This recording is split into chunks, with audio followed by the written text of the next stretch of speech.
哎呦我的妈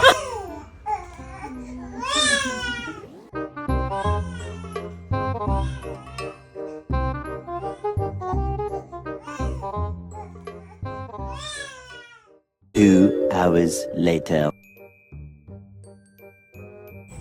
ಇಲ್ಲಿ ನೀಟಿನಲ್ವಾ? ಅವ್ನು ಮತ್ತೆ ಎದ್ದೇಳ್ತಾನೆ, ಬೆಳಗ್ಗೆಯಿಂದ ಬರೀ ಇದೇ ಆಗಿದೆ, ಅದಕ್ಕೆ ನಾನು ಆಮೇಲೆ ತಿಂತೀನಿ, ಇವಾಗ ಬೇಡ. ಬೇಗ ತೊಗೊಂಬಂದು ತಿನ್ನು, ಅವ್ನು ಎದ್ದೇಳಿಸಲ್ಲಿ ಅವ್ನು ಮಲ್ಕೊಂಡು ಅಂತಾನೆ. ಅವ್ನು ಯಾವಾಗಲೂ ನಾನು ಊಟ ಮಾಡುವಾಗಲೇ ಎದ್ದೇಳ್ತಾನೆ, ಅದಕ್ಕೆ ವೆಯ್ಟ್ ಮಾಡ್ತೀನಿ ನೋಡೋಣ, ಅವನು ಎದ್ರೆ ಫೀಡ್ ಮಾಡಿಬಿಟ್ಟು ಆಮೇಲೆ ಊಟ ಮಾಡ್ತೀನಿ. ತೊಗೊಂಬಂದು ತಿನ್ನು, ಆಲ್ರೆಡಿ 10 ಗಂಟೆ ಆಗಿದೆ, ಅವ್ನು ಎದ್ದಾಗ ನೋಡೋಣ, ಓಕೆನಾ?